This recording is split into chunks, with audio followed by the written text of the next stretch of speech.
भयंकर fast Luna 25 एक shot में 75,000 किलोमीटर दूर पहुंचा। जी हां दोस्तों, आज सुबह ही लॉन्च हुआ है लूना 25। वो स्टॉकनी कॉस्मोड्रोम से, जो कि फार ईस्ट रशिया में स्थित है। सुबह 4:40 के निकला ये लूना 25 अब लगभग 70,000 से ऊपर किलोमीटर क्रॉस कर चुका है दोस्तों। 5 दिन के अंदर ये लूनर ऑर्बिट में पहुंचने वाला है। आप समझ सकते हैं इसकी स्पीड कितनी खतरनाक होगी। ना इसने ऑर्बिट में चक्कर मारा, ना ही ज्यादा वेट किया, सीधे लूनर ट्रांसफर ट्रेजेक्टरी की ओर बढ़ चला है और सीधे इस हाईवे से पहुंच जाएगा चंद्रमा की लूनर ऑर्बिट तक। तो आखिर ये गति इसे मिली कैसे? आखिर ये इतना सटीकता के साथ, इतनी तेज गति के बावजूद अपनी राह से भटका नहीं और लूनर ट्रांसफर ट्रेजेक्टरी की ओर कैसे बढ़ गया? ऐसा कौन सा ताकतवर रॉकेट इंजन इस्तेमाल किया रशिया ने जो भारत के पास नहीं था? कितना फ्यूल डाल दिया जिसके चलते ये इतनी तेज गति पकड़ने में कामयाब हुआ और एक दिन भी पूरे नहीं बीते, 24 घंटे भी नहीं बीते और ये काफी आगे तक निकल चुका है दोस्तों। दरअसल ये कमाल है सोयूज 2.1B रॉकेट में लगे एक और एड ऑन का, एक और स्टेज का।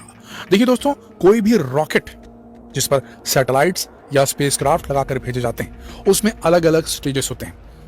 धरती की ग्रेविटी धरती की सतह के पास सबसे ज्यादा और ऊपर जाते जाते धीरे धीरे उसका जो पावर वो कम होता जाता है। तो अलग अलग ऊंचाई के लिए, अलग अलग ऑल्टीट्यूड के लिए अलग अलग पावर के फ्यूल की जरूरत पड़ती है और अलग अलग स्टेज के फ्यूल्स बर्न करके अलग अलग थ्रस्ट उत्पन्न करते हैं और एक पर्टिकुलर डायरेक्शन में, यानी कि सीधा अपवर्ड्स, धरती की गुरुत्वाकर्षण से सीधा ऊपर जो है रॉकेट को प्रोपेल करते हैं, पुश करते हैं, उछालते हैं, जिससे वो धरती की ग्रेविटी को क्रॉस करके अंतरिक्ष को चीरते हुए अपनी जो भी गंतव्य उसका है, जो भी उसकी मंजिल है, डेस्टिनेशन, वहां तक पहुंचा है। इसके लिए भारत जो रॉकेट इस्तेमाल करता है LVM-3M4 बाहुबली रॉकेट या फैट बॉय जिसे कहा जाता है, उसमें 3 स्टेजेस है। सॉलिड फ्यूल स्टेज, फिर लिक्विड फ्यूल स्टेज और फिर क्रायोजेनिक स्टेज। 3 अलग अलग किस्म के इसमें लगे हुए स्टेजेस। लेकिन रशिया इतना कॉन्फिडेंटली और इतना पावरफुली अपने यान को 5 दिन के अंदर लूनर ऑर्बिट में स्थापित करने की जो बात कर रहा है, उसके पीछे सिर्फ एक चीज है, चौथा स्टेज। जी हाँ, ये चौथा सीक्रेट स्टेज जो है ये भारत के पास मौजूद नहीं है। भारत इसे इस्तेमाल करेगा तो उसका बजट भी काफी ज्यादा बढ़ जाएगा और काफी ज्यादा फ्यूल कैरी करना पड़ेगा, जो कि इसरो नहीं चाहता। इसरो का अप्रोच फ्यूल एफिशिएंट जो है पाथ है और कॉस्ट एफिशिएंट मिशन चलाना चाहता है। लेकिन रशिया के पास बजट है और वहां पर जो काम होता है, जो स्पेस प्रोग्राम चलते हैं, उसके पीछे पॉलिटिकल विल ज्यादा रहता है रादर देन साइंटिफिक एक्सप्लोरेशन के हित के, जिसके चलते वहां पर पैसा ताबड़तोड़ बहाया जाता है। वो चौथा स्टेज है जिसे फ्रिगाट कहा जाता है। रशियंस के पास है सोयूज 2.1B में और दूसरे सोयूज 2 रॉकेट्स में इसका इस्तेमाल किया जाता है। फ्रिगाट है क्या? फ्रिगाट ये वो चौथा स्टेज है फ्यूल का जो बर्न होता है। एक अलग ही इंजन है जो फिट होता है उसमें। चौथा स्टेज है रॉकेट इंजन का, जिसके अंदर खुद का टेलीमेट्री और ट्रैकिंग डेटा कलेक्ट करने की एबिलिटी रहती है। वो खुद गाइड कर सकता है जो उसका पेलोड है उसे, और ये इस्तेमाल किया जाता है अर्थ के लोअर ऑर्बिट में पेलोड्स को सेट करने के लिए, या मीडियम ऑर्बिट में सेट करने के लिए, या हाई ऑल्टीट्यूड वाले ऑर्बिट में, आउटर ऑर्बिट में सेट करने के लिए, या फिर अगर इंटरप्लैनेटरी भेजना है, मार्स पे भेजना है या चंद्रमा पर भेजना है, तो इंटरप्लैनेटरी मिशंस में पेलोड्स को वहां तक पहुंचाने की क्षमता रखता है।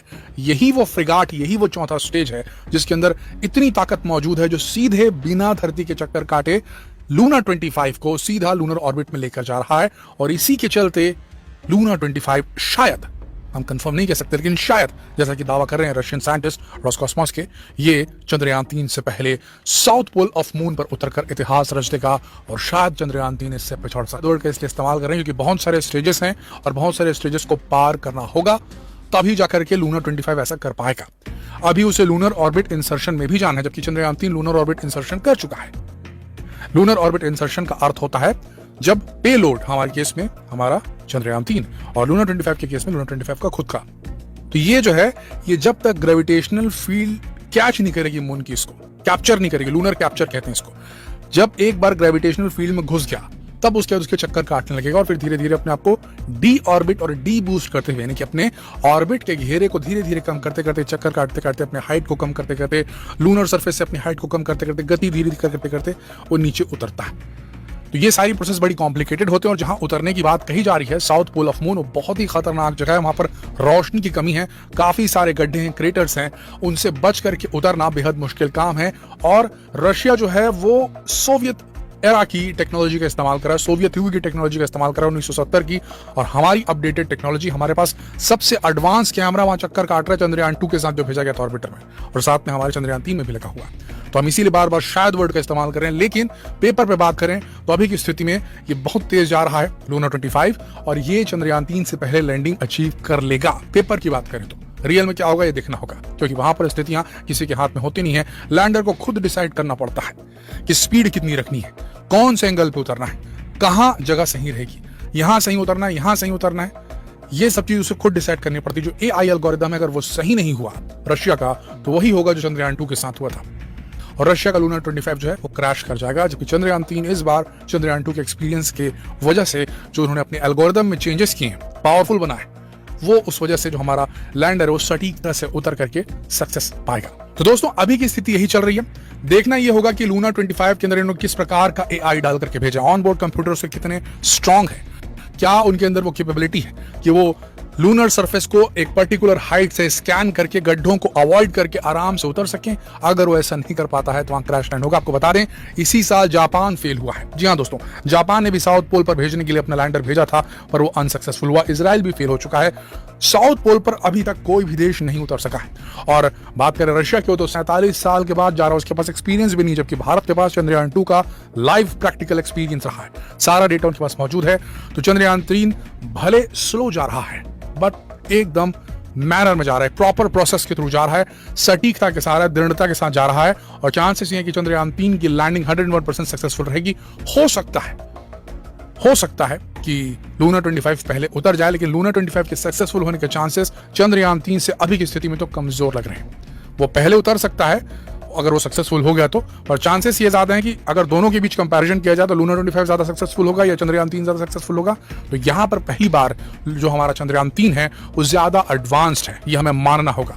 उनके पास तो कुछ है ही नहीं, उन्होंने सिर्फ एक स्कूप वाली आर्म लगाई, उसमें लूनर रोबोटिक आर्म LRA लगाई उन्होंने वहां पर, और चंद्रयान 3 में हमने तो प्रज्ञान रोवर तक भेज दिया। तो हमारी रेंज ऑफ एक्सप्लोरेशन ज्यादा रहेगी। वो सिर्फ लैंडर भेजा हुआ है उन्होंने लूना 25 के साथ में, वो लैंड करेगा, एक आर्म निकलेगी, मिट्टी खोदेगी और उसको चेक करेगी, दैट्स इट। जबकि हमारा वहां लैंड भी करेगा लैंडर, और प्रज्ञान रोवर एक पर्टिकुलर बड़े एरिया को 14 दिनों तक एक्सप्लोर भी करेगा। ये बात जरूर है कि लूना 25 जो उतरेगा रशिया का, वो 1 साल तक ऑपरेटिव रहेगा, और हमारा जो विक्रम लैंडर और प्रज्ञान रोवर है ये सिर्फ 14 दिन तक कार्य करेंगे, ऐसा कहा जा रहा है। दोस्तों ये यथास्थिति है। जैसे लेटेस्ट अपडेट आती है हम तुरंत आप तक पहुंचाएंगे। सबसे लेटेस्ट अपडेट के लिए बने रहिए हमारे चैनल के साथ।